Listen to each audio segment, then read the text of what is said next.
Welcome back to Froggy French, where we dive into the most unbelievable stories from the internet. Today, we are exploring 17 jaw-dropping Reddit tales that will make you question everything you thought you knew about workplace drama, family secrets, and toxic relationships. From employees catching their bosses red-handed stealing money to wedding sabotage attempts that spectacularly backfire, these stories showcase the wild reality of human behavior at its most dramatic. Make sure to subscribe for more incredible content like this, and drop a comment letting us know where you are listening from right now. My boss has been stealing from the register, and I got him fired. I work at a mid-sized electronics store in a strip mall outside Denver. Been there for about 2 years now. My manager, Dave, is around 45 and has always seemed like a decent guy. Maybe a bit too friendly with the female employees, but nothing too weird. The store owner, Mike, only comes in once or twice a week since he has 3 other locations. About a month ago, I started noticing some weird patterns. Dave would always volunteer to close on busy weekend nights, and he insisted on counting the registers alone. He said it was company policy, but I had helped close before with the previous manager, and we always counted together. Also, our weekend sales numbers seemed lower than they should be, considering how packed we were. I started paying closer attention and noticed Dave would often delete transactions right before closing, always small amounts like $20 or $30. He would tell customers the system was down and ask them to pay cash. Then I would see him pocket some bills. At first, I thought maybe I was imagining things, or there was some explanation I did not understand. Last Saturday, I decided to stay late and clean the back room so I could watch what he was doing. Sure enough, after sending everyone home, Dave deleted about 6 transactions totaling around $150 and pocketed the cash. I felt sick watching it, but I recorded it on my phone through the office window. I struggled with what to do for a few days. Maybe I should have confronted Dave first, but I was honestly scared he might retaliate or fire me. I need this job to pay for community college. Finally, I decided to send the video to Mike, along with a detailed email explaining what I had observed over the past month. Mike called me the next day and asked me to come in early before my shift. He was there with Dave and some woman I did not recognize, probably from corporate. They reviewed security footage from the past few weeks and found more evidence. Dave kept denying everything at first, but eventually broke down and admitted to taking money for about 6 months. He claimed his ex-wife was demanding more alimony and he was desperate. Dave was fired on the spot, and Mike said they would not press charges if he paid back what he stole, which was apparently over $3,000. Dave just glared at me as he cleaned out his desk and muttered something about me being a snitch. Mike promoted me to assistant manager and gave me a $500 bonus for my honesty. I feel good about doing the right thing, but some of my coworkers think I should have talked to Dave first instead of going straight to the owner. My girlfriend says I did what I had to do, but my brother thinks I could have handled it differently. Maybe I am overthinking it, but I keep wondering if there was a better way. Did I handle this situation correctly, or should I have given Dave a chance to explain himself first? Wow, this is such a tough situation, but honestly, I think you did exactly the right thing. When someone is literally stealing from their workplace, that crosses a line where you do not owe them a conversation first. Dave put you in an impossible position by committing a crime right in front of you. I get why some people might say you should have talked to him, but what if he had just gotten better at hiding it, or found a way to blame you instead? Plus, he was stealing for 6 months. This was not a one-time mistake. You protected yourself and the business, and frankly, Dave is lucky they are not pressing charges. Your coworkers calling you a snitch is pretty immature. This was not about tattling on someone for being late. This was about actual theft. Hopefully, your next story does not involve quite so much workplace drama. My mother-in-law tried to ruin my wedding, and it completely backfired. I got married 3 months ago to my husband, Jake, who is 28. I am 26. His mother, Carol, has never liked me since we started dating 2 years ago. She thinks I am not good enough for her precious son and has made that very clear on multiple occasions. Jake usually defends me, but he also tries to keep the peace, which sometimes frustrates me. When we got engaged last fall, Carol immediately started making our wedding planning difficult. She would criticize every decision we made, from the venue to my dress to the food choices. She kept suggesting we postpone the wedding or have a smaller ceremony. Jake told her to back off, but she would just go around him and text me directly with her opinions. The week before our wedding, things got really bad. Carol called me crying and said she was having second thoughts about Jake marrying me. She claimed she had heard rumors about my family having financial problems and that I was probably marrying Jake for his money. This was completely untrue, and honestly pretty hurtful since Jake works in construction and I make more money than him as a dental hygienist. 2 days before the wedding, Carol told Jake she was feeling too sick to attend and might not make it. Jake was devastated and kept calling to check on her. She was being very dramatic about some stomach issue that seemed to come and go conveniently. I suspected she was faking, but I did not want to say anything and make Jake more upset. On our wedding day, Carol showed up at the last minute wearing a white dress. Not cream or off-white, but bright white with lace details that looked almost bridal.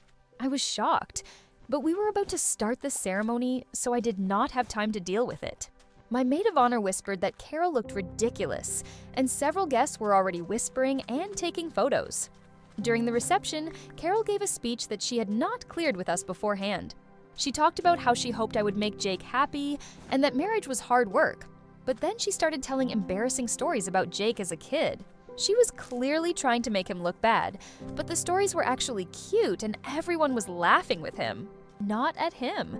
The best part was when Carol tried to start a mother-son dance with Jake during our first dance song. Jake gently told her to wait for the actual mother-son dance later, but she kept trying to cut in. My uncle, who was our photographer, caught the whole thing on video, and you can see Carol looking frustrated while everyone just ignored her. By the end of the night, several family members had approached me to apologize for Carol's behavior.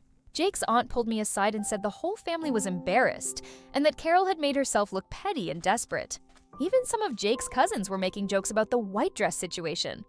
Jake was mortified and finally had a serious conversation with his mom the next week. He told her that her behavior was unacceptable and that she needed to respect our marriage or risk damaging their relationship. Carol tried to play victim and claimed she was just emotional. But Jake was not buying it anymore. Now Carol is being overly nice to me, which honestly feels fake, but at least she is not actively trying to cause problems. Jake says he feels bad that it took our wedding for him to see how manipulative his mom can be. I feel vindicated that everyone saw her true colors. But I also wonder if I should have addressed her behavior more directly earlier on. Should I have confronted Carol before the wedding, or was it better to let her dig her own grave? Oh my goodness, this woman really thought she could wear white to your wedding and somehow come out looking good. The secondhand embarrassment I feel for Carol right now is intense. She literally played herself in front of the entire family and probably has no idea how ridiculous she looked. You definitely made the right choice not confronting her beforehand. Sometimes the best thing you can do with people like this is give them enough rope to hang themselves with. And boy, did she ever. The fact that Jake's own family was apologizing to you says everything about how badly she messed up.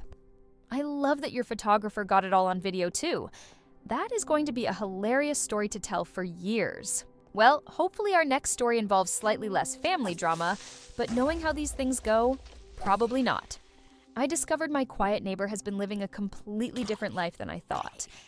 I live in a small apartment complex in Portland, and my neighbor Sarah has lived next door for about 18 months. She seems to be in her early 30s, always very polite, but keeps to herself. I would see her leaving for work around 7:30 every morning in business clothes and coming home around 6, pretty standard schedule. She drives an older Honda and dresses pretty conservatively. Seems like maybe she works in an office or something. Sarah is always very quiet.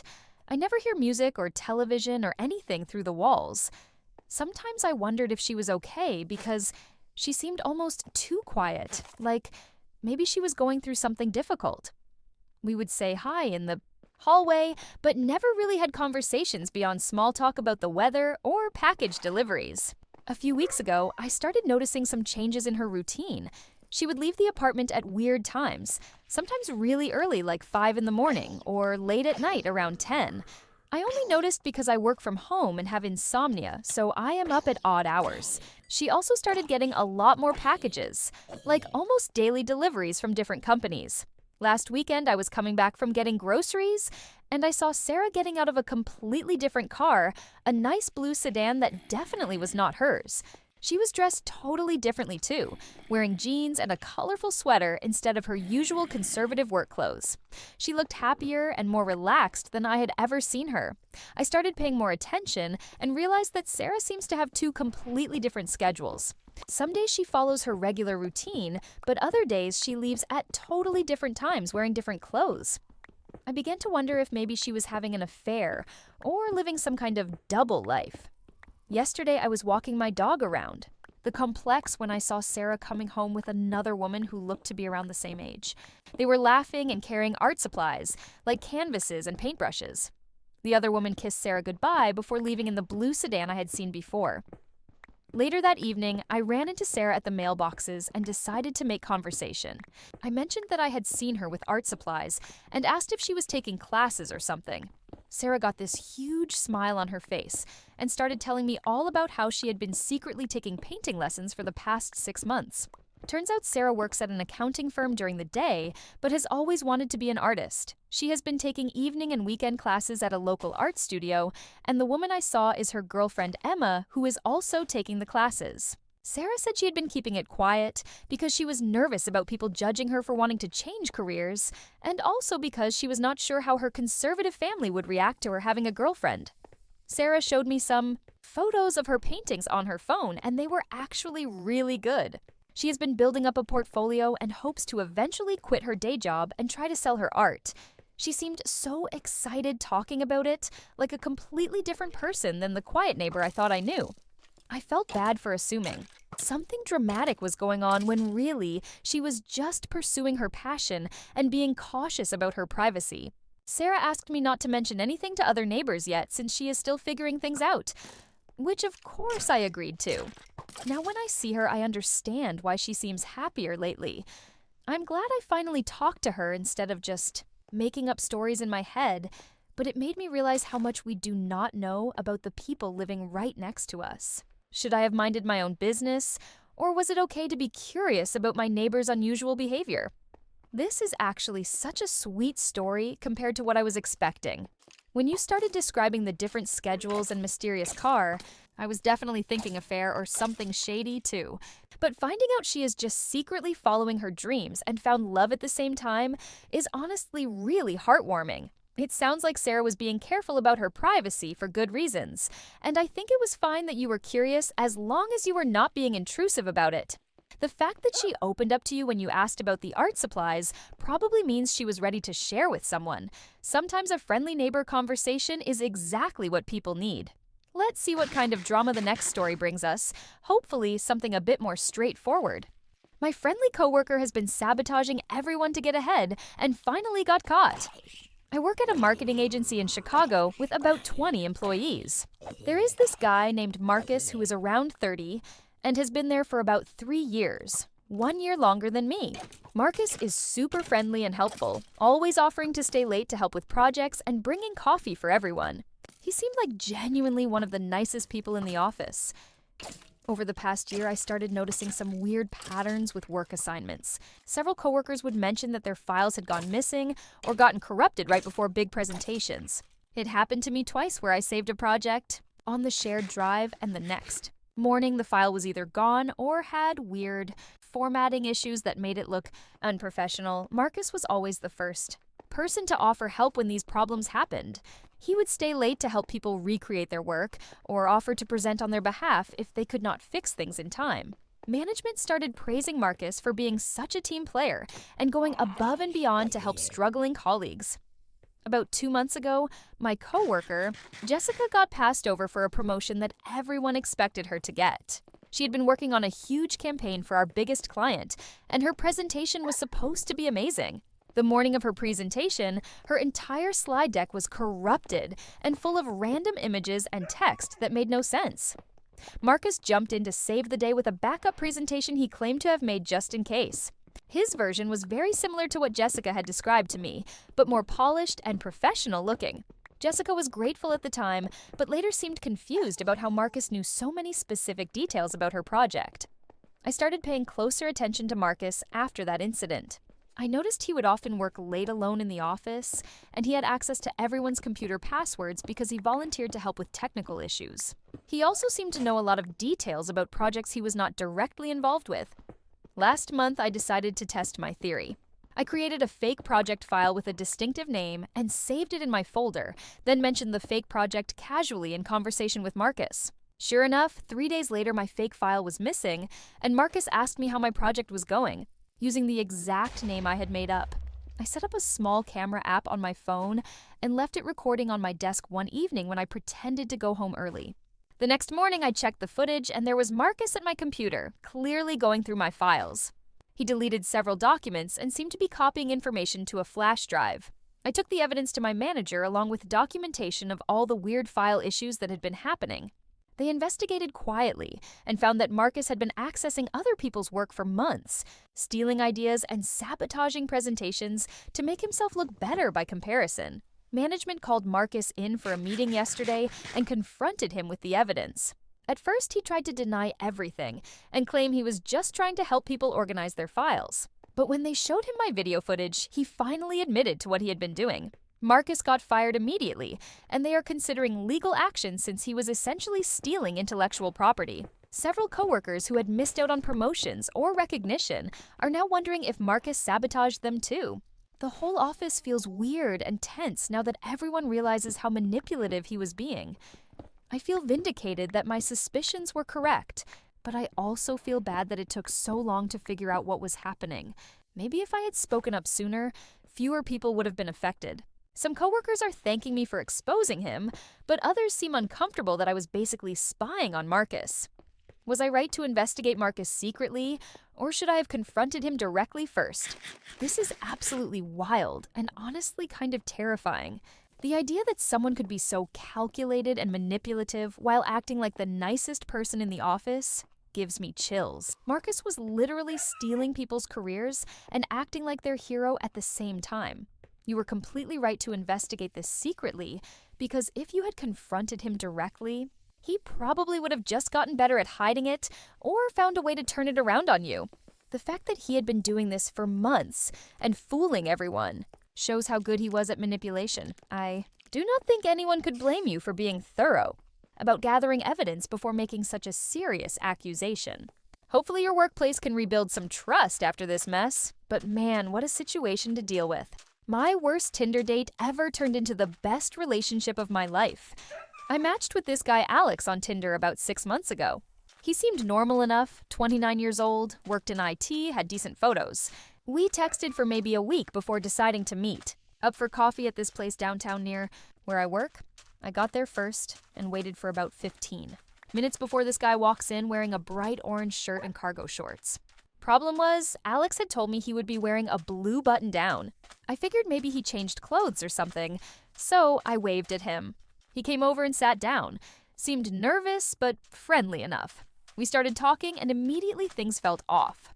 He kept mentioning places in Seattle even though we both supposedly lived here in Austin. When I asked about his job, he said he worked at a restaurant, not IT like his profile said. I started wondering if this was some kind of catfish situation, or if he was just lying about everything. About 20 minutes into this awkward conversation, another guy walks in wearing a blue button-down and looking around confused. I realized this was probably the real Alex, and I had been talking to some random stranger who apparently thought I was his Tinder date too. The whole thing was mortifying. I had to interrupt Orange Shirt Guy mid-sentence and explain that I think we both had the wrong person. Turns out his name was Ryan, and he was supposed to meet someone named Jessica. Blue Shirt Guy was indeed Alex, and we were both supposed to meet at the same coffee shop at the same time. We all started laughing about the mix-up, and Ryan called his actual date Jessica, who was apparently waiting at a different table across the room, thinking Alex was standing her up. The four of us ended up sitting together and laughing about the whole situation.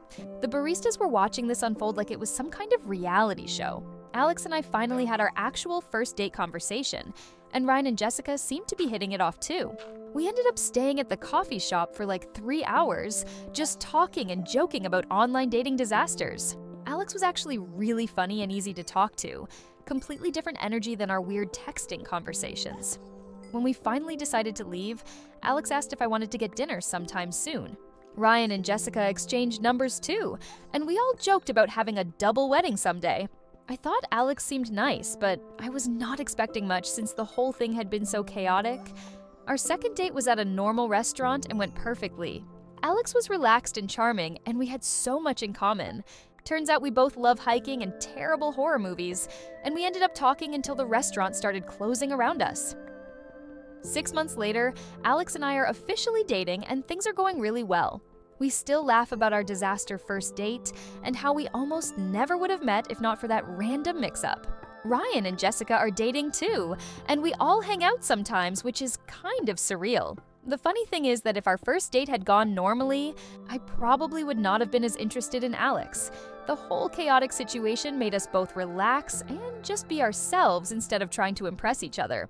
Sometimes the worst situations end up being exactly what you needed. Has anyone else had a dating disaster that actually worked out better than expected?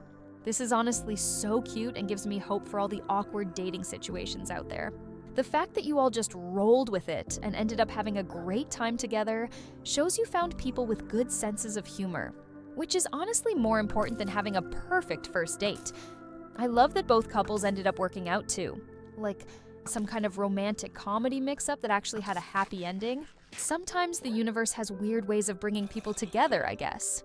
All right, let's see what the next story has in store for us. My parents have always favored my brother, and the truth behind it is shocking. I am 25, and my brother Kevin is 27. Our entire lives, my parents have treated Kevin like he could do no wrong, while I always felt like an afterthought. Kevin got a car for his 16th birthday. I had to buy my own at 18. When Kevin struggled in college, they paid for tutors and helped with his rent. When I needed help with textbooks, they told me to get a job. Kevin has always been the golden child.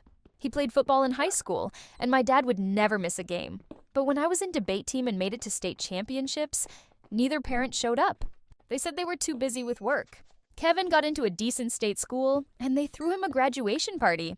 When I got accepted to a better school with partial scholarship, they took me out to dinner at Applebee's. The favoritism continued into adulthood. Kevin dropped out of college after 2 years to pursue music, and they supported his decision, even letting him live at home rent-free while he worked part-time at Guitar Center. When I graduated with my degree in nursing, they seemed almost annoyed that I was asking them to attend my graduation ceremony.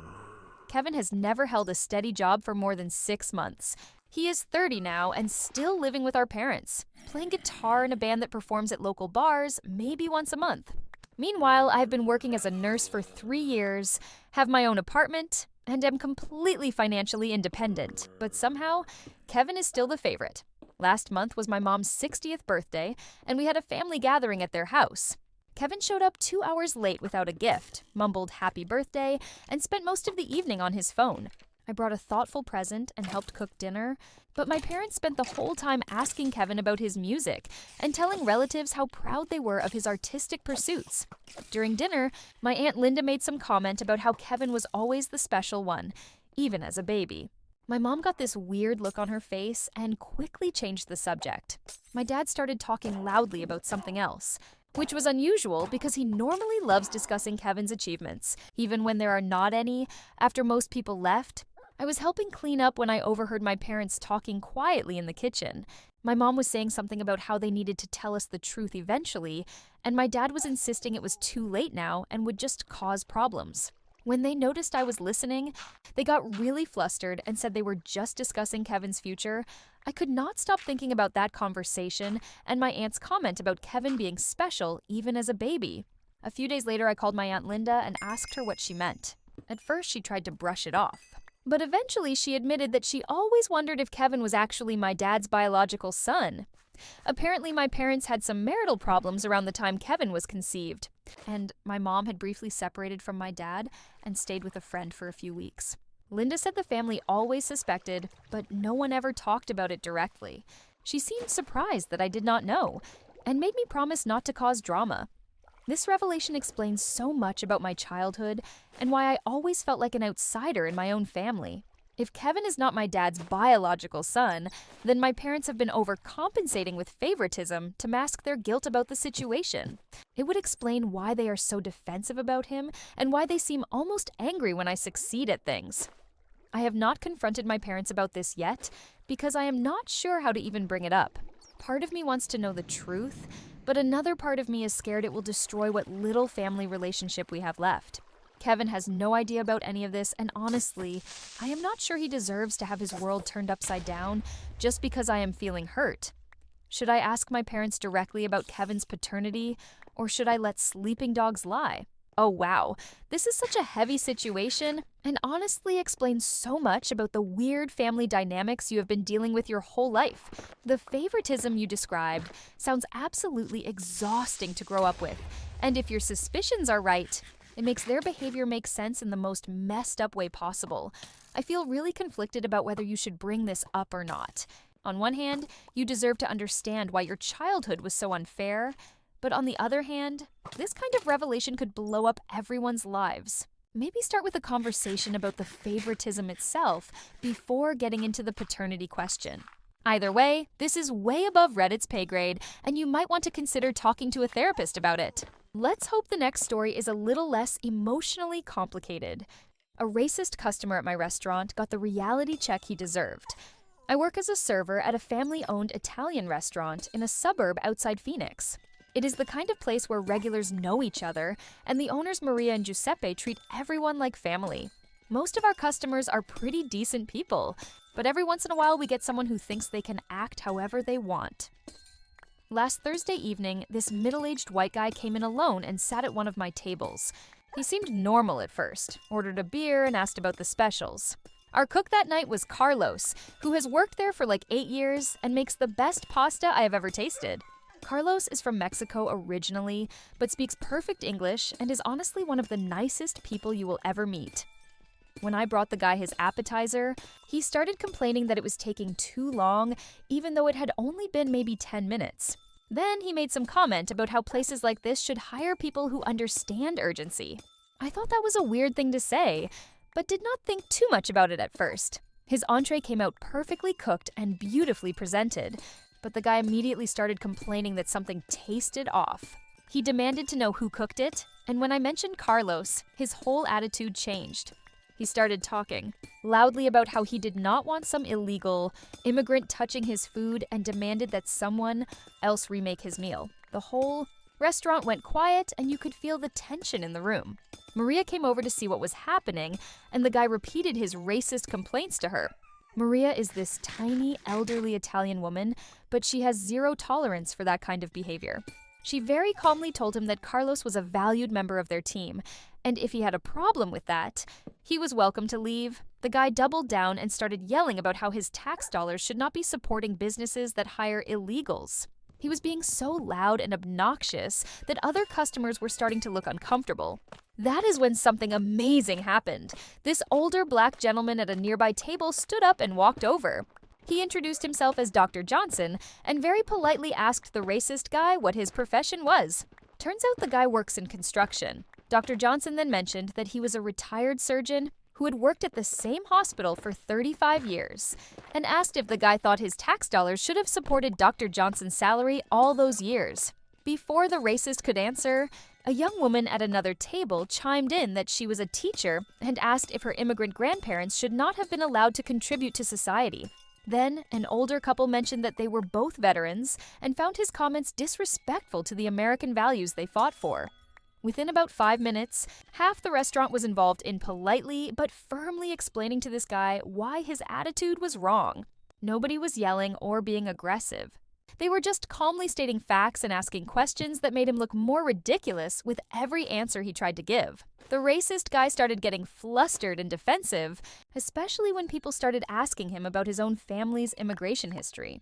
He clearly had not expected to be challenged by a room full of people who were smarter and more articulate than him.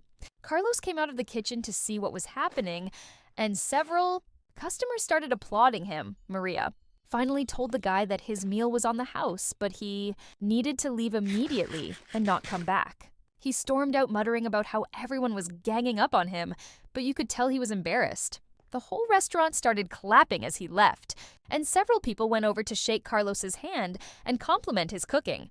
Dr. Johnson ended up buying Carlos a beer after his shift, and the teacher lady left a huge tip specifically for Carlos with a note thanking him for his hard work. The whole incident turned into this really positive moment where the community came together to support someone who was being attacked unfairly. I have worked in restaurants for 6 years and have seen plenty of difficult customers, but I have never seen anything like what happened that night.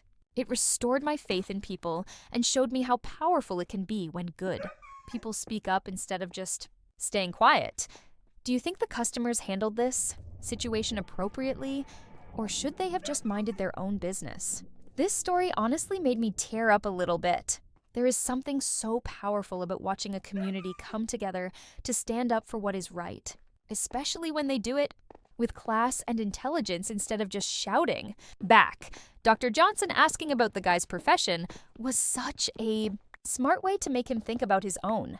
Hypocrisy. I love that Carlos got so much support from everyone and that the whole terrible situation turned into something positive. It gives me hope that there are still plenty of good people out there who are willing to speak up when they see injustice happening.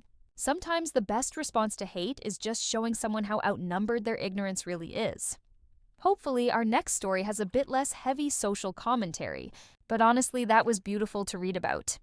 I discovered my husband's weird secret hobby, and I do not know how to feel about it.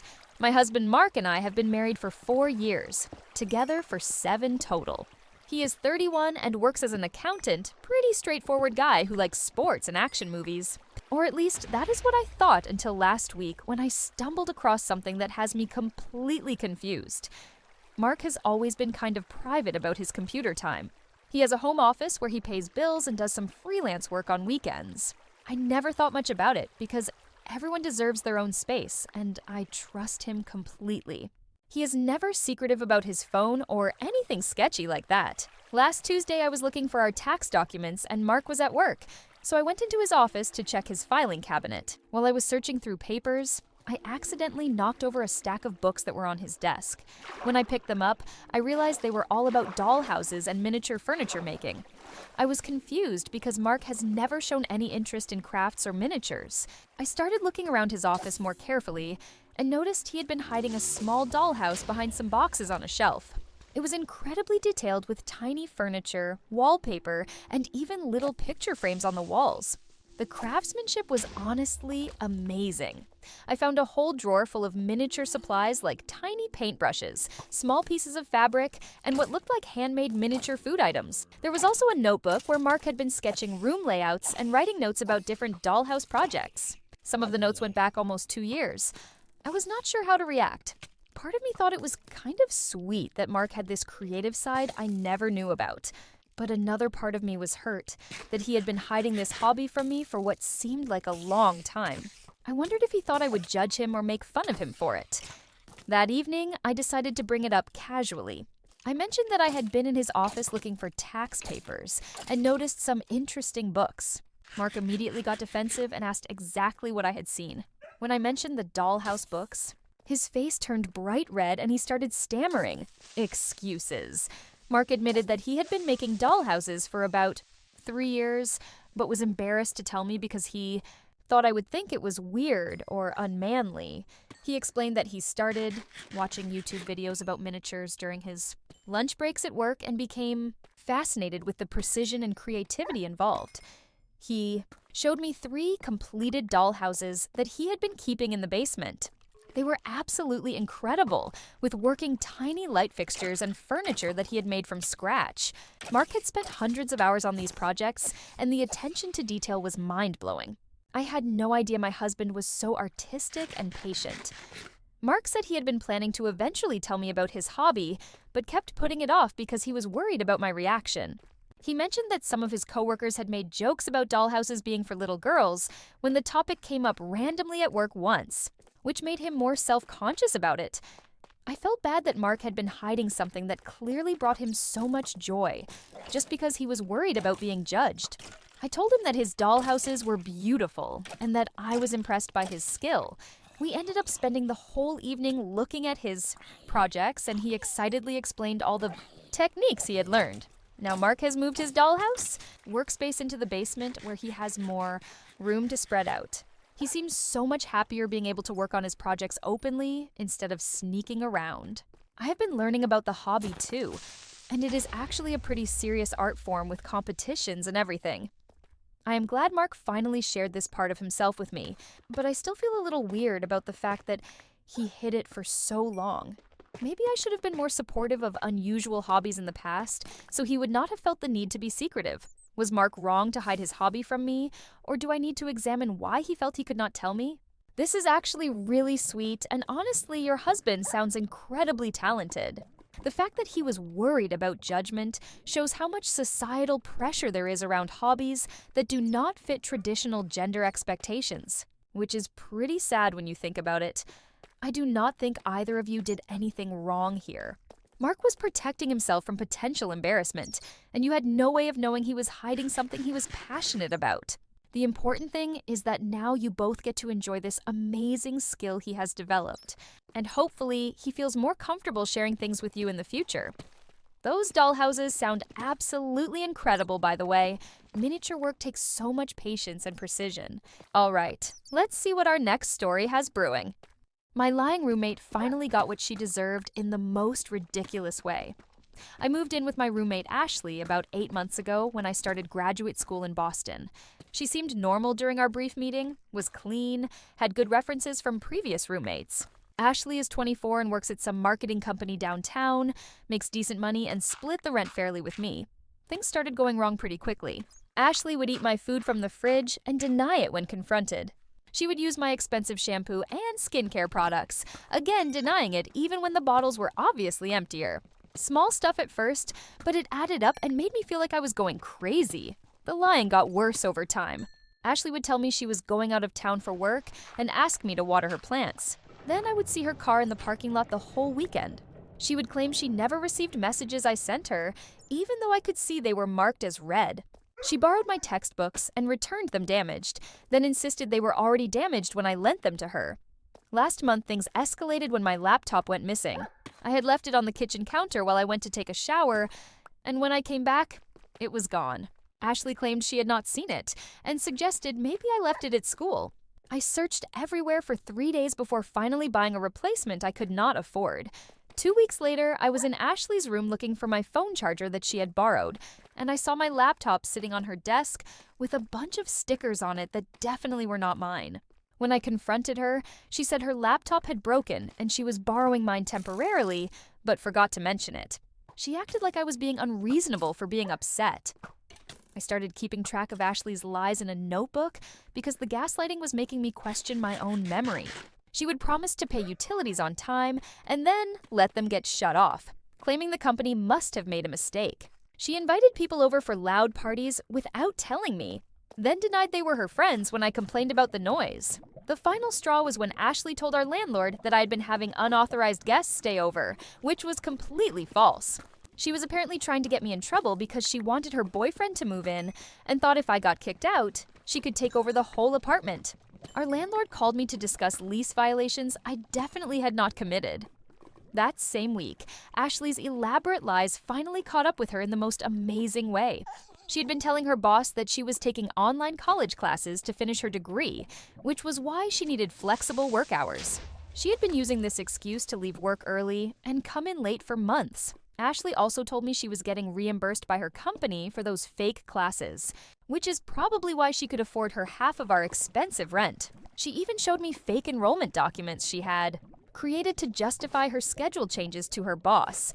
The problem was that Ashley had also been telling her parents that she had already graduated and was working full-time in her dream job.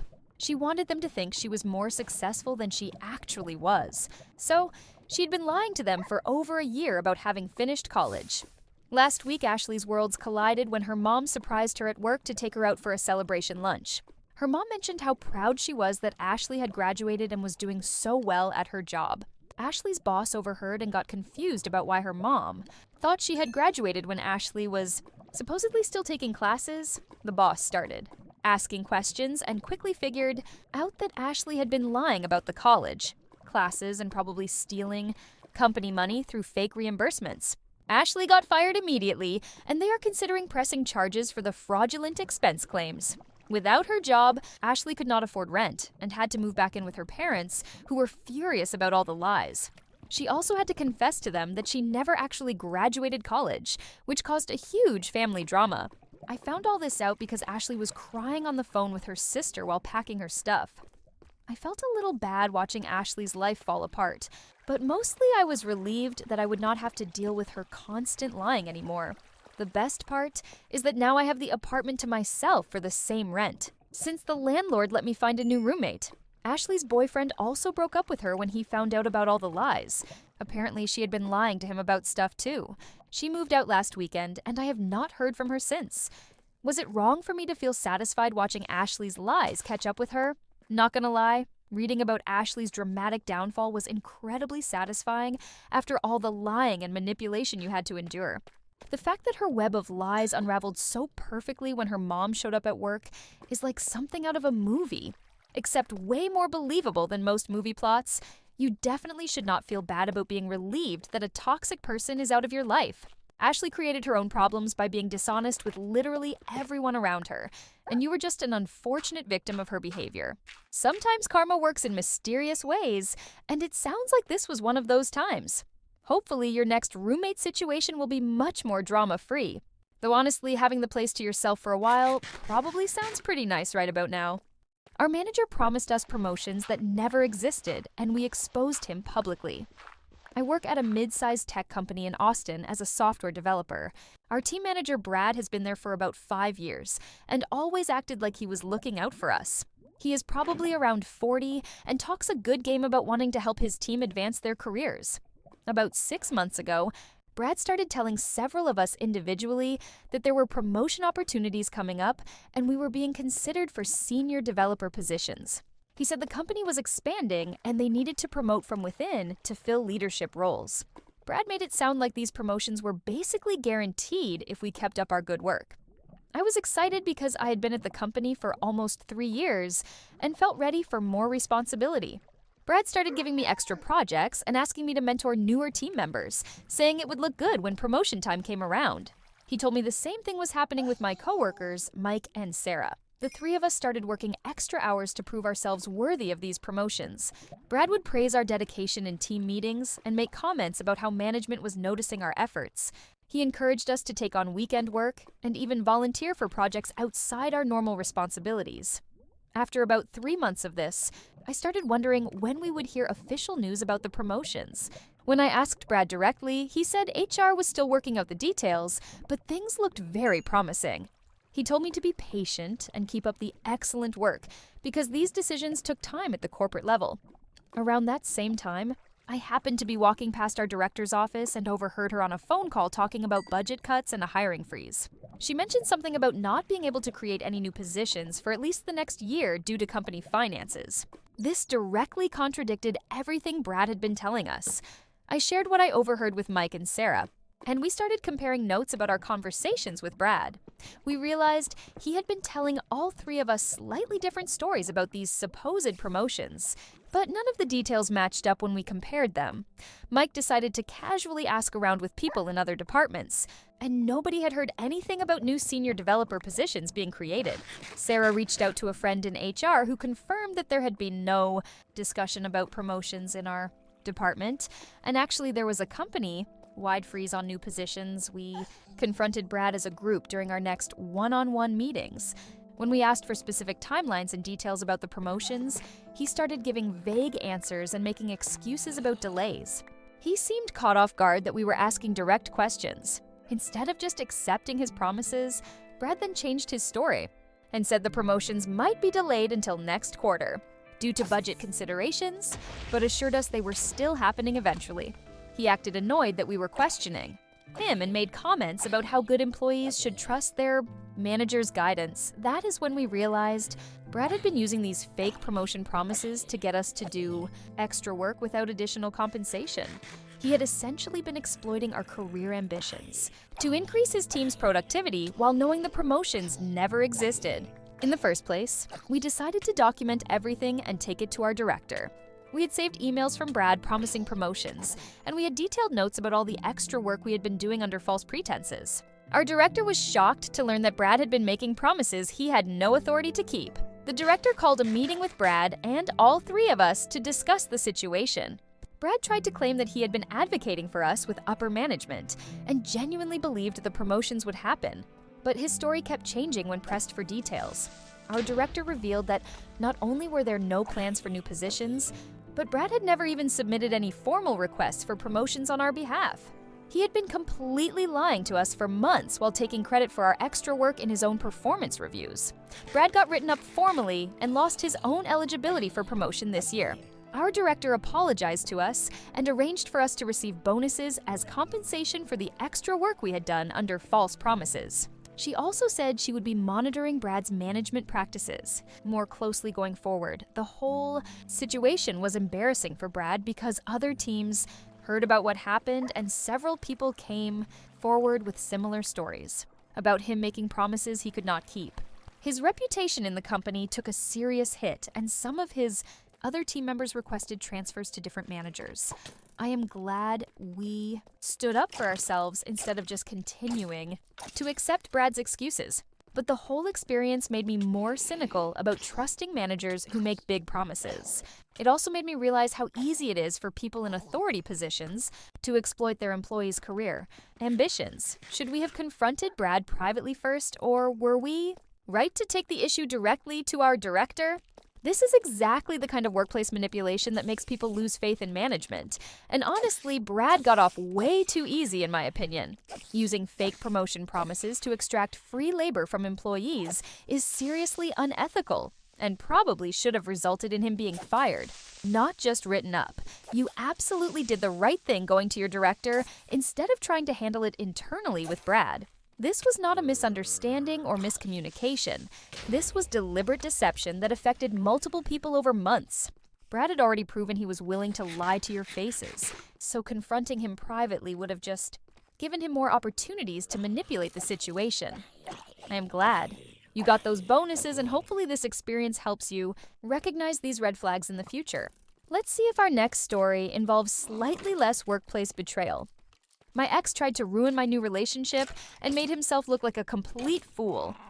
I dated this guy Tyler for about a year and broke up with him 6 months ago.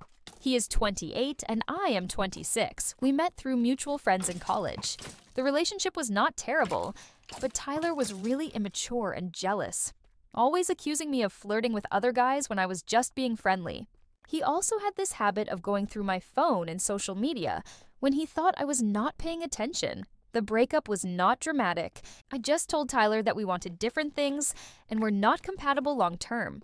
He seemed to take it okay at first and said he understood, even though I could tell he was hurt. We agreed to stay friends and not make things weird within our friend group.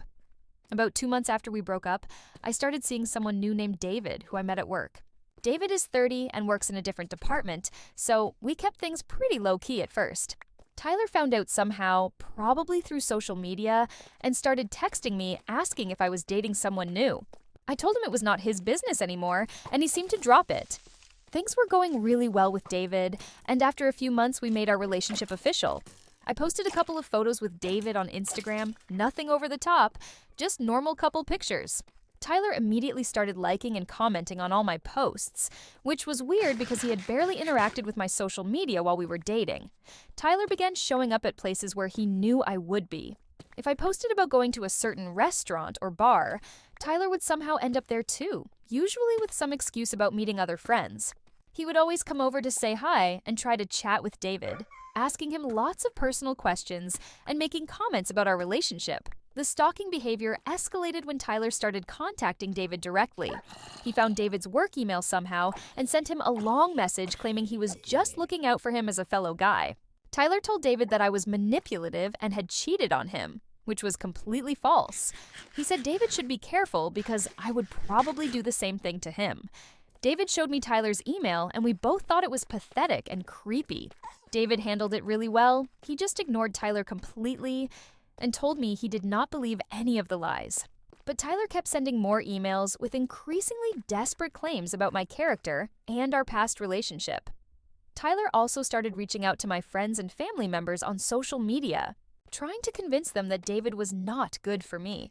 He messaged my sister claiming that David seemed controlling and was isolating me from my friends, which was ridiculous because David encourages me to maintain my friendships and hobbies. The final straw was when Tyler decided to show up at David's birthday party last month. One of our mutual friends had innocently mentioned the party on their Instagram story, and Tyler saw it as an opportunity to cause drama.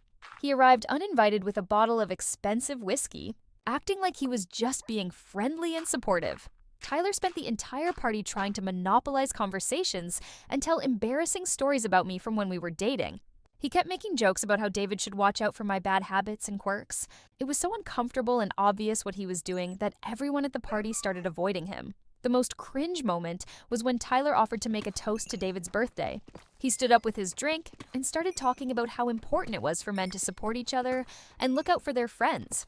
Then he began telling this long story about how he had learned from his past mistakes in relationships and hoped David would not make the same errors.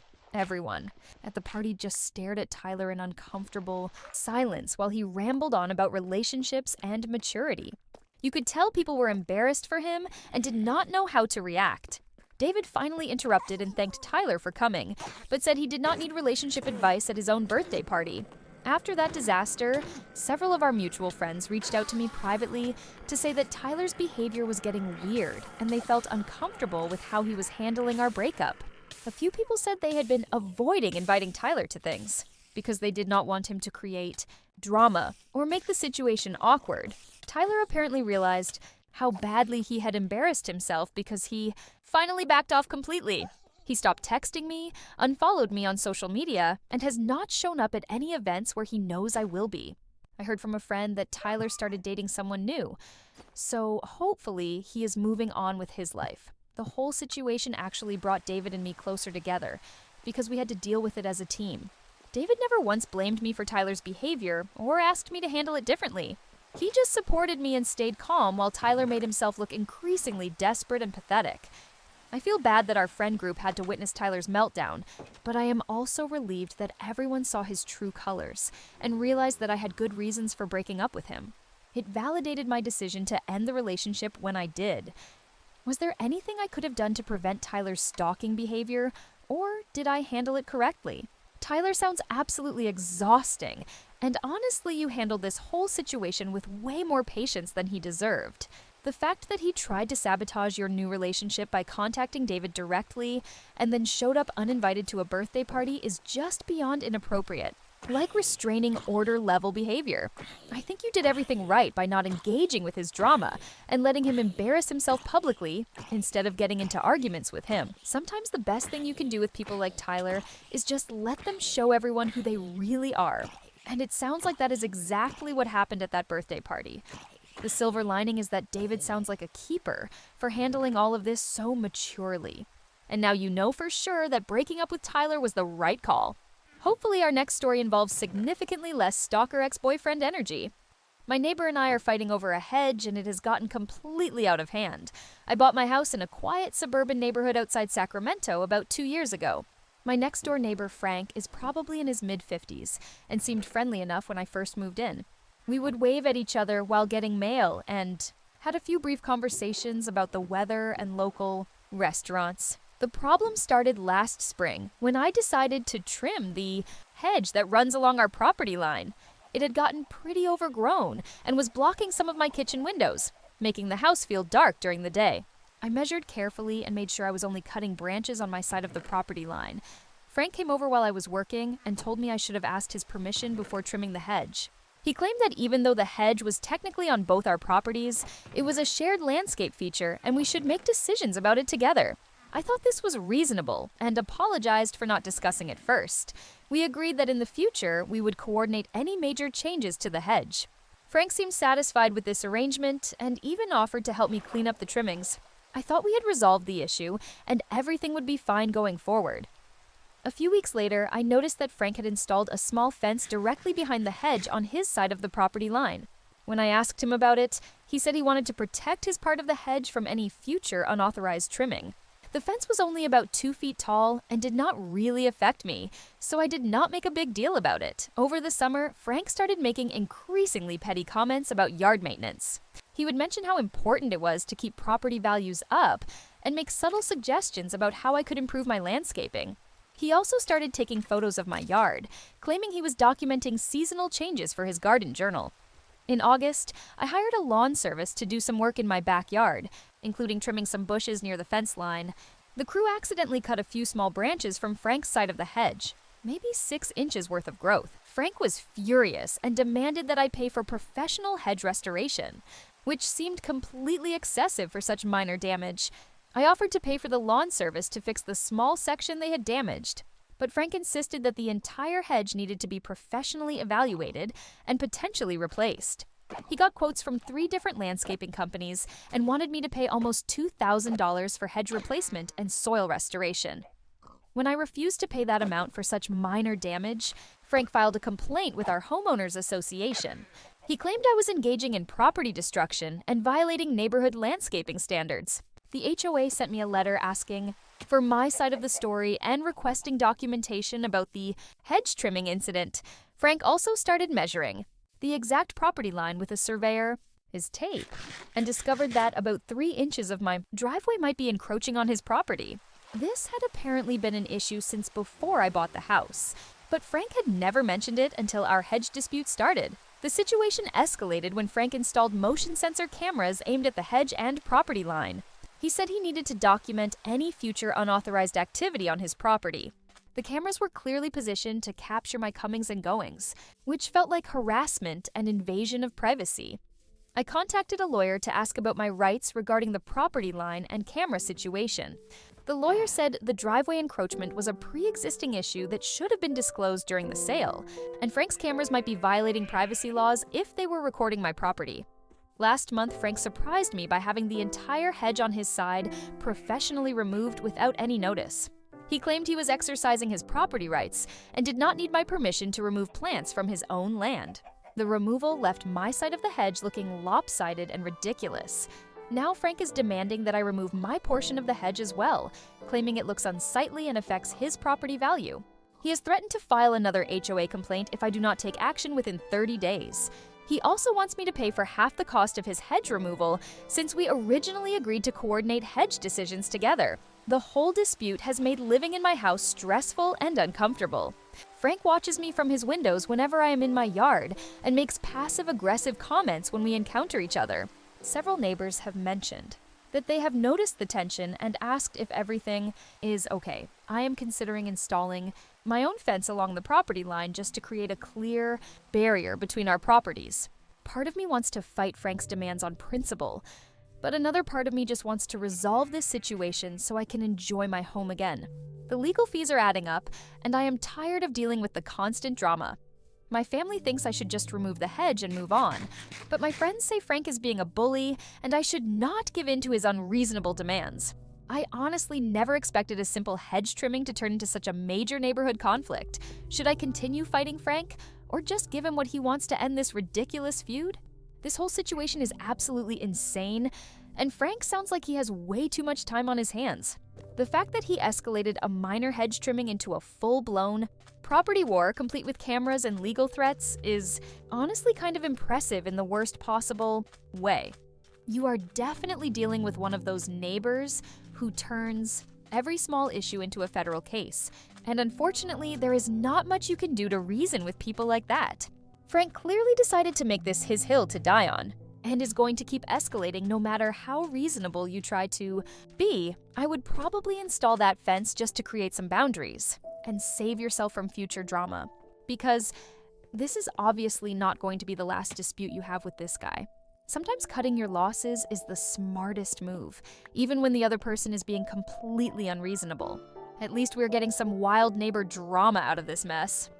My maid of honor tried to sabotage my wedding and failed spectacularly. My sister Emma and I have always had a complicated relationship.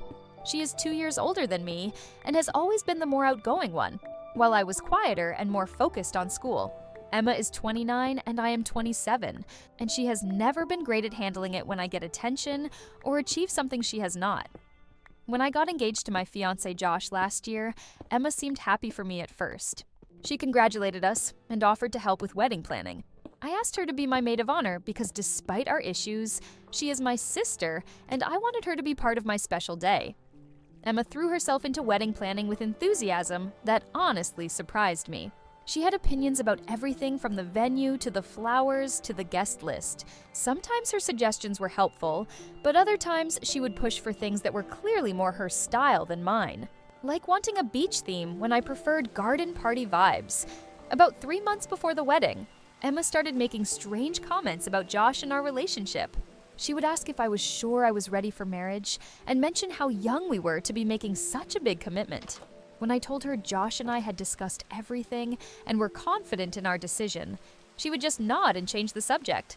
Emma also started suggesting changes to wedding plans that seemed designed to make things more difficult or expensive. She pushed for a more elaborate bachelorette party in Las Vegas when I wanted something simple locally. She insisted we needed professional hair and makeup when I was planning to do it myself with help from friends. 2 weeks before the wedding, Emma offered to pick up my dress from the alteration shop since she was going to be in that part of town anyway. I thought it was sweet that she wanted to help, especially since I'd been stressed about getting everything done on time. She texted me that evening saying the dress looked perfect and was hanging safely in her closet. The morning of my wedding, Emma arrived at the hotel where I was getting ready with all the other bridesmaids. She had my dress in a garment bag and seemed excited to help me get ready. When I opened the bag, my dress was there, but it looked different somehow, like the fabric had a weird texture or sheen that I did not remember. I tried the dress on and immediately realized something was wrong. The fabric felt rough and scratchy against my skin, and there were faint stains or discoloration in several places that definitely had not been there when I picked up the dress from alterations. The worst part was that the dress smelled strongly of some kind of chemical, like bleach or cleaning solution. Emma acted shocked and concerned, suggesting that maybe the dry cleaner had damaged the dress or used the wrong chemicals. She kept apologizing and saying she had no idea what could have happened. My other bridesmaids were trying to help figure out what to do since we only had a few hours before the ceremony. That is when my cousin Rebecca, who was also a bridesmaid, quietly pulled me aside. She said she had seen Emma's car at a 24-hour laundromat the night before and thought it was weird since Emma lives in an apartment with a washer and dryer. Rebecca had not thought much about it at the time, but now she was wondering if Emma had done something to my dress. I confronted Emma directly and asked if she had taken my dress to a laundromat. She denied it at first, but when I pressed her for details about where she had stored the dress and what she had done after picking it up, her story kept changing. Finally, she broke down and admitted that she had put my dress through a washing machine with bleach because she thought it looked dirty. Emma claimed she was trying to help make sure my dress was perfectly clean for the wedding, but it was obvious that she had deliberately damaged it. The bleach had created subtle stains and weakened the fabric, and the washing machine had roughened the delicate material. My beautiful wedding dress was essentially ruined.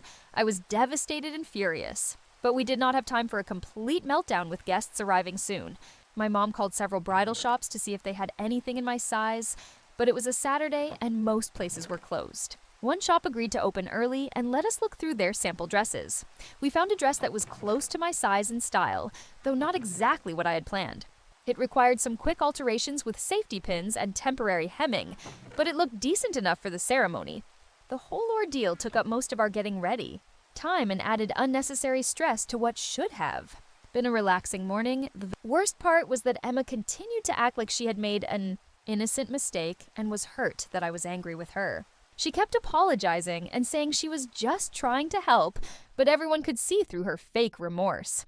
My other bridesmaids were disgusted with her behavior and barely spoke to Emma for the rest of the day. During the reception, several family members came up to me asking what had happened with the dress situation since they had heard bits of the story. Emma tried to control the narrative by telling people that there had been a dry cleaning accident, but my bridesmaids were not letting her get away with that lie. My wedding ended up being beautiful despite Emma's sabotage attempt, and Josh was amazing throughout the whole crisis. Emma has barely spoken to me since then, and honestly, I am okay with that. Several family members have reached out to say they are disappointed in Emma's behavior and understand why I am upset. Should I try to repair the relationship with my sister, or is it okay to cut contact with someone who would sabotage my wedding? Emma deliberately destroying your wedding dress with bleach is honestly one of the most vindictive things I have ever heard a maid of honor do. The fact that she tried to play it off as an innocent mistake when she clearly planned it out is just infuriating. And I cannot believe she thought she could get away with such an obvious lie. You handled this crisis way better than I would have. And the fact that you still managed to have a beautiful wedding despite her sabotage shows incredible strength. Emma crossed a line that cannot be uncrossed, and honestly, family or not, someone who would deliberately try to ruin your wedding day is not someone you need in your life. I think taking a break from Emma is completely justified. And maybe someday she will realize how badly she messed up and make genuine amends. Until then, you have every right to protect yourself from her toxic behavior. Let's hope our next story has significantly less family betrayal in it. I discovered my uncle has been scamming our entire family for years with fake emergencies. My Uncle Rick has always been the family member who seemed to have constant bad luck. He is my dad's younger brother, around 52 years old. And for as long as I can remember, there has always been some crisis going on in his life. Medical emergencies, car troubles, job losses, you name it, and Rick has dealt with it.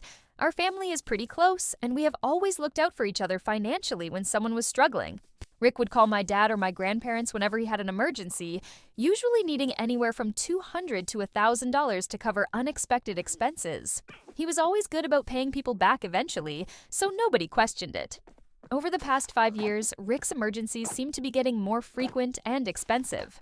He needed money for his daughter's medical bills. Then his roof was leaking and needed immediate repairs. Then his car broke down and he could not get to work without fixing it. The amounts he was asking for kept getting bigger, sometimes $2,000 or $3,000 at a time. My dad and my grandparents would always help because Rick was family and the situation seemed genuinely urgent. Rick would provide details about the problems and sometimes even show photos of the damage or medical bills. He seemed genuinely grateful and embarrassed about having to ask for help so often. Last month, my cousin Lisa, who is Rick's daughter, made a comment at a family barbecue that confused me. She mentioned how grateful she was that her new insurance plan was covering all her therapy appointments without any out-of-pocket costs. This was weird because Rick had just asked my grandparents for $1,500 to cover Lisa's mental health treatment expenses. I did not want to cause family drama by questioning Lisa directly, but I started paying more attention to Rick's stories and the details he provided. When he claimed his car needed a new transmission, I casually asked him what kind of car he was driving. The model he mentioned was known for being very reliable and rarely having transmission problems. A few weeks later, Rick called my dad asking for money to fix his furnace before winter, saying the repair company wanted payment up front.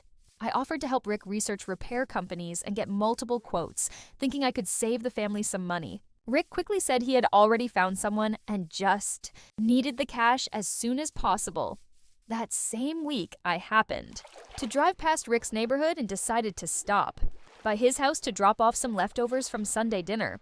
When I got there, I could see that his furnace was clearly working fine because there was warm air coming from his vents and no repair trucks or equipment anywhere around his house. I started questioning other family members about Rick's recent requests for money.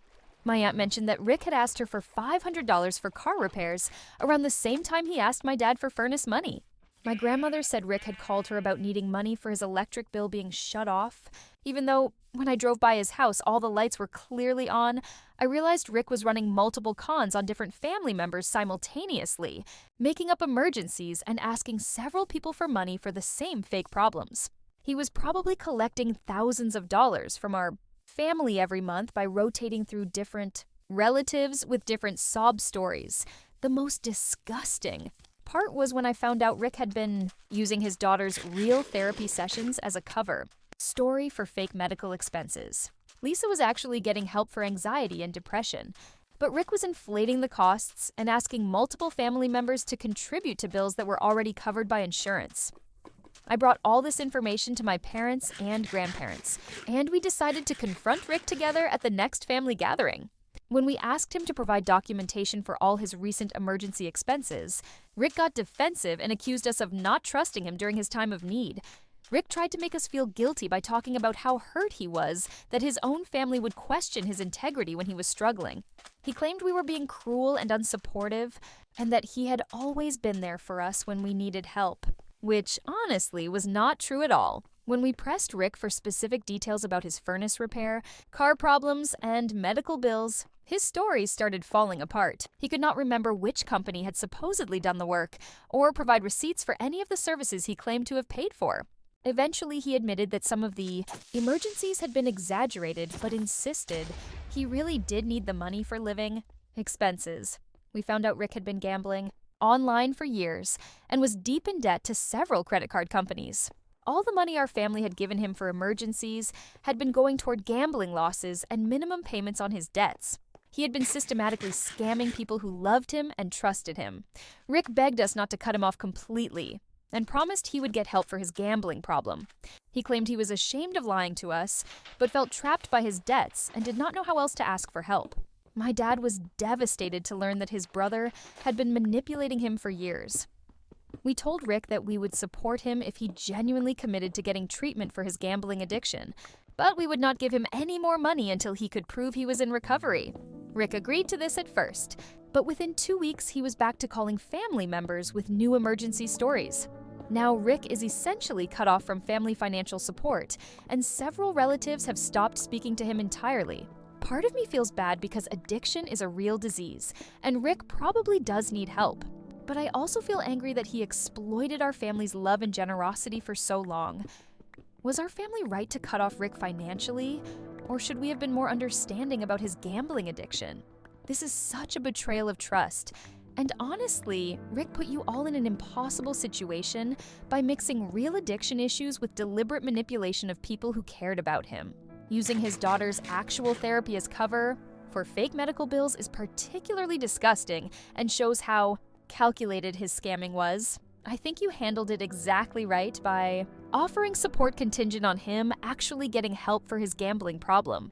Addiction might explain his behavior, but it does not excuse years of lying to and manipulating his own family, members who were trying to help him in good faith. Rick made his choice when he decided to keep scamming people even after being caught and offered a path to genuine support. Sometimes you have to protect yourselves from people who will take advantage of your kindness, even when those people are family. Hopefully, our next story involves less financial fraud and emotional manipulation. My friend, who always borrows money, got exposed in front of everyone, and it was brutal. I have this friend named Marcus, who I met in college about 4 years ago. He is 26 like me and always seemed like a decent guy. Maybe a bit disorganized with money, but generally fun to hang out with. Marcus works part-time at a coffee shop and is always talking about getting into freelance graphic design, though I have never actually seen any of his work. Marcus has this habit of always being short on cash when we go out as a group. He will suggest expensive restaurants or bars. Then when the bill comes, he suddenly does not have enough money and asks if someone can cover him. He always promises to pay people back, and sometimes he does. But usually it is weeks or months later and only after multiple reminders. Over the past 2 years, Marcus has borrowed money from me probably 15 or 20 times. Usually small amounts like $20 or $30 for gas or groceries, but sometimes bigger amounts like $200 when he claimed his rent was due and he was short. He has this way of making it sound really urgent and temporary, like he just needs help getting through a rough patch. The thing is, Marcus never seems to actually get through the rough patch. There is always another emergency or unexpected expense that prevents him from paying people back on time. He will text you saying he got his paycheck and will definitely pay you back that weekend, then come up with some excuse about why he needs to hold on to the money for a few more days. Marcus also has expensive tastes for someone who is supposedly always broke. He will borrow $50 for groceries and then show up the next day with new sneakers that cost over $100. When people point out these inconsistencies, he gets defensive and says the shoes were a gift, or he found them on sale. Our friend group started comparing notes about Marcus's borrowing habits during a group chat a few months ago. We realized that Marcus owed money to basically everyone in our circle, and the amounts were way higher than any of us had realized individually.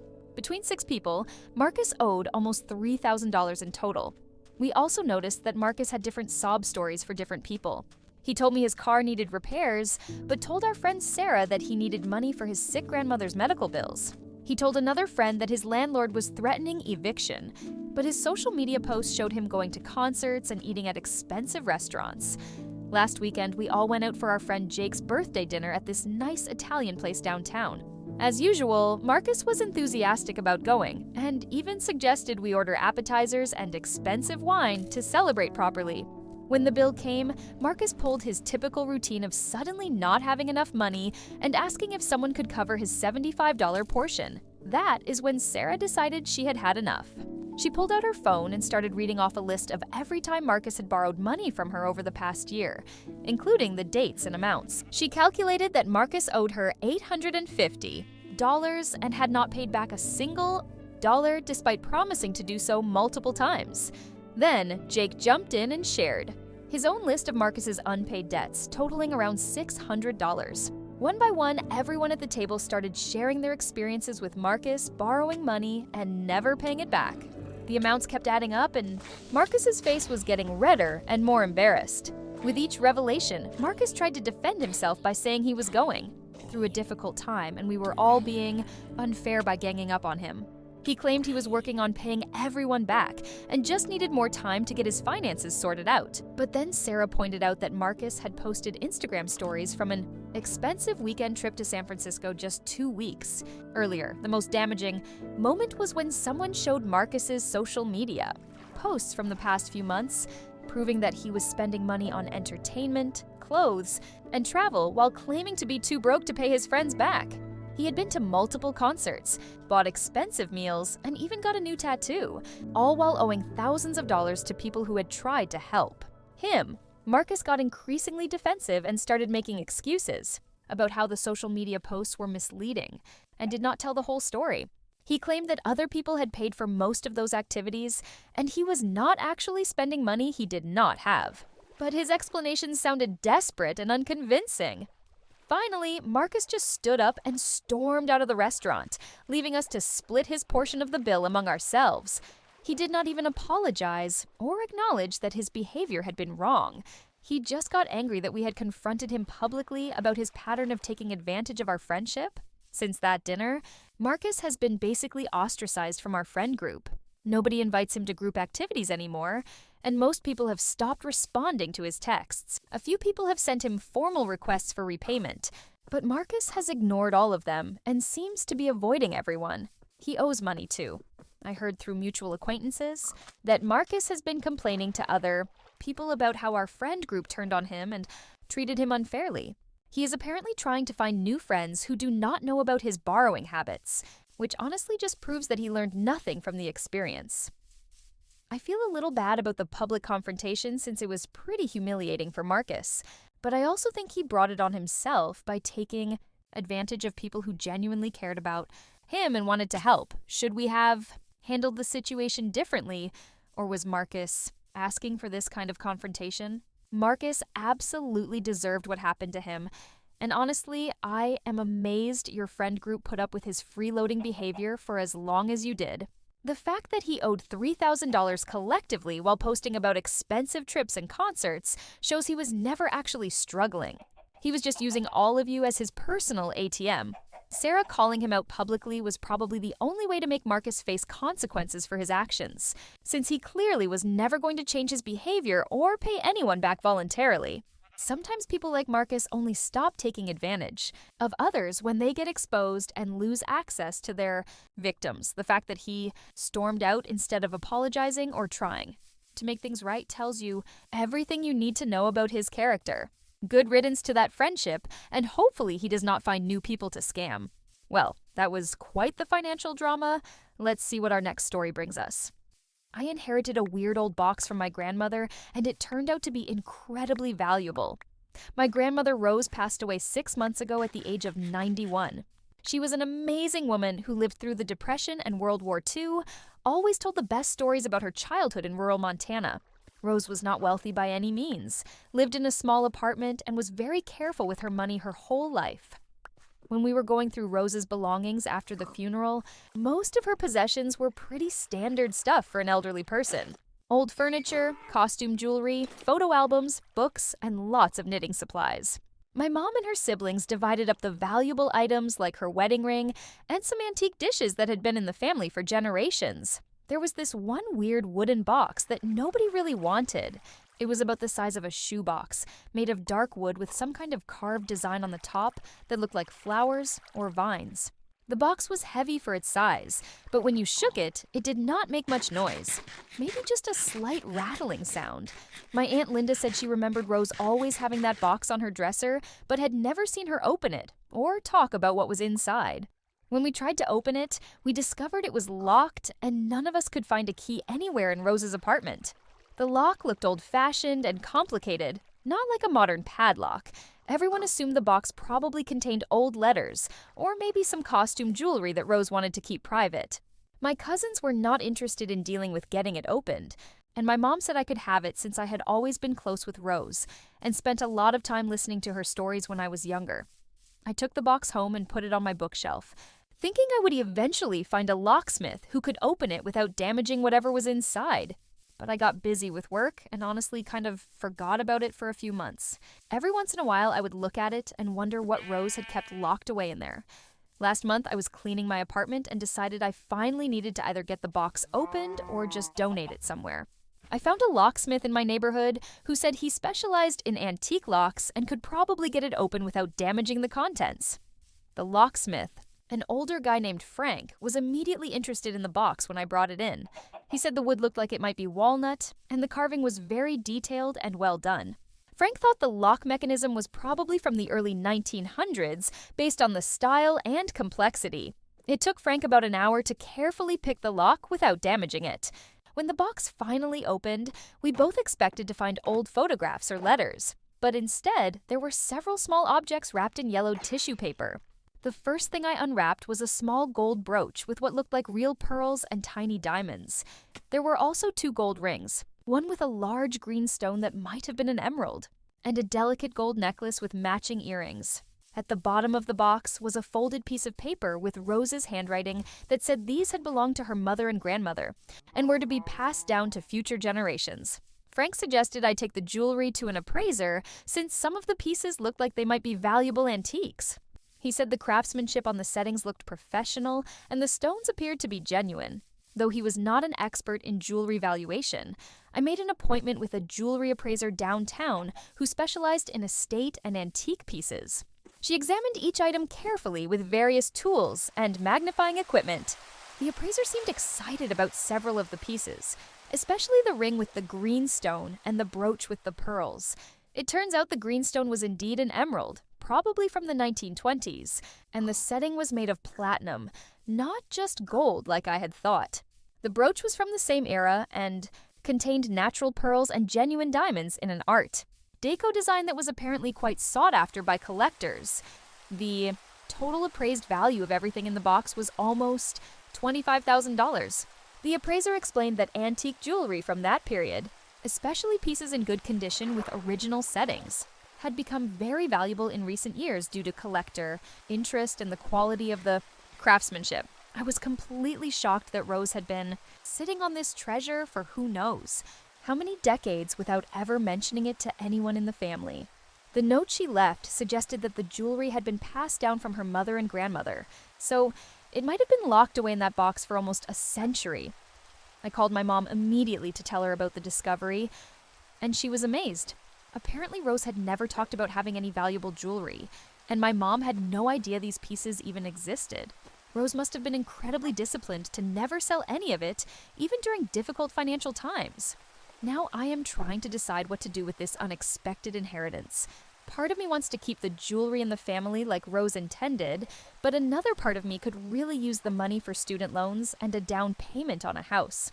I also feel guilty that I ended up with something so valuable, when it could have been shared among more family members if we had known what was in the box. I have not told my cousins or aunts about the value yet because I am not sure how to handle the situation. Rose specifically left the box to me, but I wonder if she would have wanted the valuable contents to be distributed more equally among her grandchildren. Should I keep the jewelry as Rose intended, or find a way to share the value with other family members? This is honestly like something out of a movie, finding a hidden treasure that your grandmother kept secret for decades. The fact that Rose never sold any of it, even when she was being careful with money, shows how much she valued keeping it in the family for future generations. I think Rose left the box specifically to you for a reason, maybe because she trusted you to make the right decision about what to do with whatever was inside. She could have mentioned the jewelry in her will, or told someone about its value if she wanted it handled differently. You are in a tough spot, though, because this is a lot of money, and it might cause family drama if people find out about it later. Maybe you could keep 1 or 2 meaningful pieces and use the rest to help with your future plans, since that is probably what Rose would have wanted for you anyway. What an incredible discovery, though, and what a wonderful way for your grandmother to take care of you from beyond. My friend has been secretly using our friendship for social media content without permission. I met my friend Jess about a year ago at a yoga class, and we hit it off immediately. She is 28, and I am 25. Both of us work in marketing, but at different companies. Jess seemed really genuine and down to earth, not at all like the typical influencer wannabes you meet in our industry who are always trying to network or promote themselves. Jess has a decent following on Instagram, maybe around 15,000 followers, and posts lifestyle content about fitness, wellness, and travel. She never seemed pushy about social media when we hung out, which I appreciated because I prefer to keep my personal life pretty private online. We started spending a lot of time together, going to brunch, trying new workout classes, exploring different neighborhoods in the city. Jess would sometimes take photos when we were out, but she always asked permission and seemed respectful about not posting pictures of me without checking first. About 6 months ago, I noticed that Jess had started posting more frequently, and her content was getting a lot more engagement than usual. Her photos looked more professional, and she was partnering with brands that seemed bigger than what someone with her follower count would typically work with. I started paying closer attention to Jess's social media presence and realized that many of her posts featured activities we had done together, but she was presenting them as solo adventures or experiences with unnamed friends. She would post photos from restaurants we had tried together, but crop me out or take additional photos when I was not looking. The weird part was that Jess was creating these elaborate captions about her journey of self-discovery and personal growth, using specific conversations we had shared as inspiration for her content. She would take something I had said during a vulnerable moment and turn it into an inspirational quote or life lesson for her followers. For example, when I was going through a difficult time with my job and shared my feelings with Jess over coffee, she posted a long caption about overcoming workplace challenges and staying true to your dreams. She used almost the exact words I had said to her, but presented them as her own insights and experiences. Jess also started suggesting activities that seemed designed more for content creation than for genuine friendship. She would want to go to trendy restaurants or photogenic locations that aligned with her brand aesthetic. When I suggested more low-key activities like hiking or staying in to watch movies, she seemed less enthusiastic. I began to feel like Jess was treating our friendship as a content creation opportunity rather than a genuine relationship.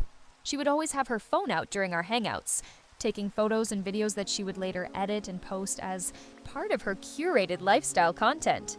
The breaking point came last month, when Jess posted a series of stories about a weekend trip we had taken together to Napa Valley. In her version of events, she had gone alone on a soul-searching retreat and had all these profound realizations about life and relationships. She completely erased my presence from the narrative. Even though we had shared a hotel room and spent the entire weekend together, Jess was also using photos of me from that trip without my permission, cropping me out, or blurring my face to create content that supported her solo travel storyline.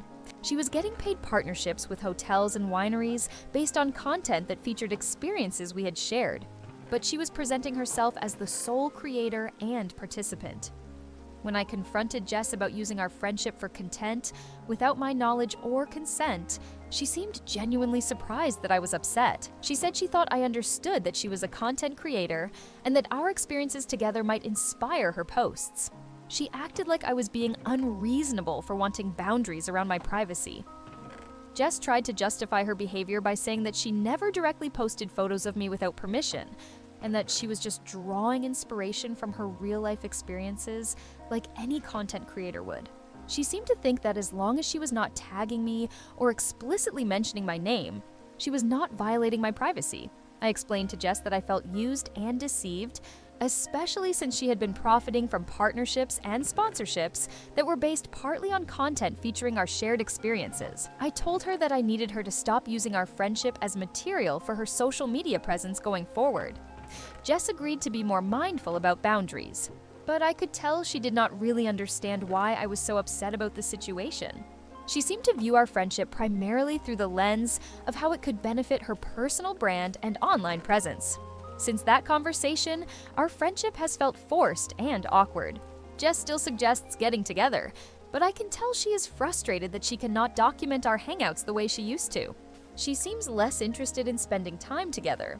When there is no potential for content creation involved, I have started declining most of Jess's invitations and focusing on friendships that feel more authentic and less transactional. It is disappointing because I genuinely like Jess as a person, but I realize now that she was never really interested in a genuine friendship with me. Looking back, I can see signs that Jess was always more focused on her online presence than on building real relationships.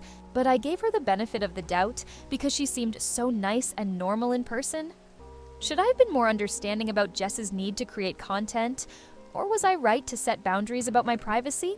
This is so gross and manipulative. And honestly, Jess sounds like she was never really your friend to begin with, just saw you as free content and emotional labor for her personal brand. The fact that she was literally stealing your words and experiences to create her online persona is beyond inappropriate, especially when she was making money from it. You were absolutely right to set boundaries. And the fact that she got less interested in hanging out once she could not exploit the friendship for content tells you everything you need to know about her priorities. Real friends do not see you as a resource to be mined for social media posts. The influencer culture has really created some toxic dynamics where people treat their entire lives and relationships as potential content, but that does not make it okay to use people without their consent. You deserve friends who value you as a person, not as a prop for their online image. Well, that wraps up our collection of absolutely wild relationship and life drama stories. Thanks for sticking with us through all 17 of these wild stories. Which one shocked you the most, and do you have any similar experiences to share? If you have your own Reddit-style story that you would like us to feature, check out the Google form link in the description below, where you can submit your tale completely anonymously. We read every submission, and the best ones will be featured in upcoming episodes just like these. Don't forget to hit that subscribe button if you enjoyed this collection of drama, and we will see you in the next video.